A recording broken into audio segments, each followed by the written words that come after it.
Getting a summer job is a rite of passage for any young person, but for some here in our city, it's also a lifeline. This is the driving force behind one of Toronto's largest youth-led initiatives, calling for more opportunities to be created for this segment of our population. Joining me now is Stephen Mensah, Executive Director with the Toronto Youth Cabinet. Thank you so much for being with us here today. Thank you for having me.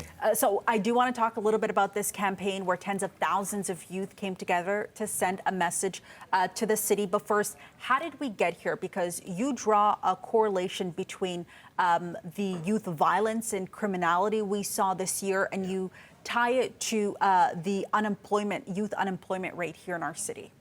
Yeah, absolutely. The rise in violence and acts of criminality we've seen being disproportionately perpetrated by young people. There's a deep correlation with youth unemployment because young people are facing poverty, they're facing precarity, food insecurity, and all that ties to the fact that they lack economic opportunity, they lack economic independence. Rest in peace to Elder Louis March, because he said it best, that it's easier for a young person to get a gun than it is to get a job. That's an indictment on the city. And so it's so important for us to make sure that we give our young people access to meaningful and gainful opportunities to prevent them from entering a path of violence and criminality.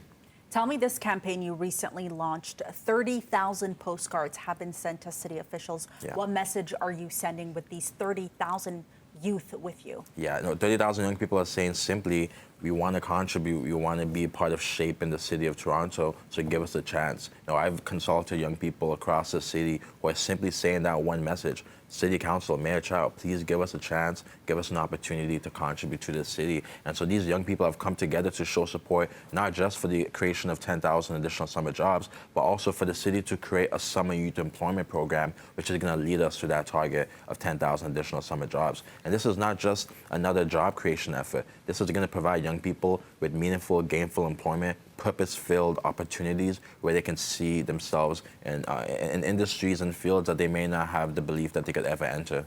And I love, as part of this campaign, you said these aren't postcards, these are cries for help. Yeah. Can you share some of the testimonials and stories you've heard of youth here in our city? Yeah, we heard from one 16-year-old in Etobicoke who spoke to the fact that it's him and his brother and his single mother, and so that he has to be now the man of the house, and so he needs a gainful job so that he can help provide for his family. We heard from one 20-year-old from Scarborough who noted to the fact that a job is a lifeline for him, and getting a summer job would be critical so it can steer him away from a path of drug abuse or selling drugs and violence, so on and so forth. And so we're hearing from young people across the city of the need for a job that will help them prevent from entering violence, as well as just for the fact that they need experience.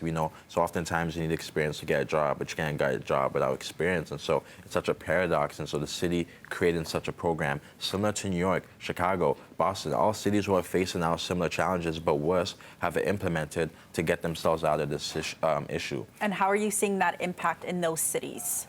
We're seeing it tremendous. The amounts of young people who are being arrested for violence are decreasing. We're seeing more young people staying in school after the fact. We're seeing less, once again, felony arrests and so on and so forth. So the data is on our side that the efficacy of a summer youth employment program is more than the disadvantages. I honestly don't think of any disadvantage for this endeavor. And so one thing I've been saying is it's truly a battle of hope and a fight for opportunity. And if you want to stop a young person from carjacking your neighbor or from committing an act of gun violence, let's give them the opportunity to hold the tools they need to be productive citizens. And that's by giving them meaningful and gainful economic opportunities. And I should ask you this at the top, but youth, we're talking 15, 16 years old, Yeah. up to 30? So our target is 15 to 24, and we're also going to be targeting Black, Indigenous young people living in Toronto community housing, young people who are homeless, those who are more further from the margins, and young people who are at risk of involvement in violence and crime are also our focus. Okay, and really quickly, what's been the response politically from the city? The city has articulated their support for youth employment, but one thing we're having and pushing for them to do is let's see some action. Let's see a motion to come to council, voting on this program, and let's make it happen. Okay, Stephen Mensah with the Toronto Youth Cabinet. Thank you so much for being with us today. Thank you very much for having me.